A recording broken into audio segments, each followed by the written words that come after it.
வணக்கம். நாடி முறையில் செயற்கை தொடர்பு உபச்சேர்க்கை பார்த்தோம்.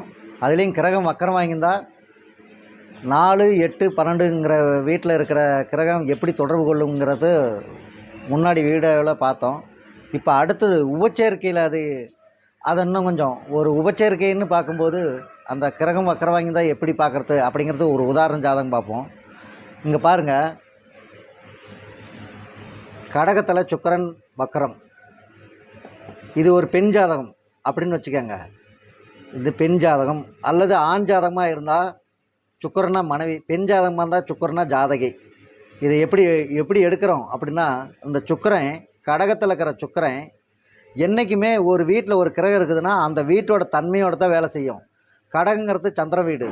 சந்திர வீட்டில் இருக்கிற சுக்கிரன் சலனத்தன்மை. சந்திரன் எப்பயுமே ஓடிட்டே இருக்குமா, சலனத்தன்மை, அதாவது கலங்க சுக்கிரம் அப்படின்னு பேர். இந்த இடத்துல இந்த சுக்கிரன் சிம்மத்தை நோக்கி கணவன்கிற செவ்வாயை நோக்கி வராமல் வக்கரம் வாங்கி காதலன்கிற புதனை நோக்கி போகிறதுனால இந்த சுக்கிரனை பொறுத்த வரைக்கும் 2, 12 தொடர்பு பாருங்க.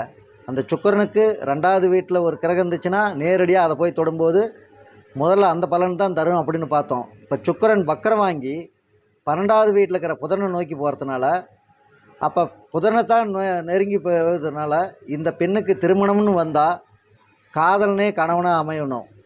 அப்படி அமையலை அப்படின்னா பாருங்கள், இந்த சுக்கிரன் அந்த செவ்வாய் விட்டு விலகி காதலனை தேடி தான் போகுது. அப்போ இந்த பெண்ணுக்கு முறையாக திருமணம் அமைக்கும் போது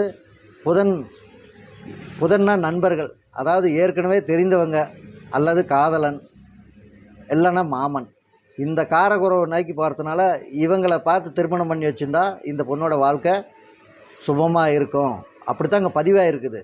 இந்த பொண்ணுக்கு நாம் பார்த்து வரன் பண்ணும்போது அந்த செவ்வாங்கிற கணவன் விரும்பாமல் புதன்கிற காதலை நோக்கி போகிறதுனால இந்த திருமண வாழ்க்கை ஃபெயில் ஆயிடுது அப்படின்னு நம்ம சொல்லலாம்.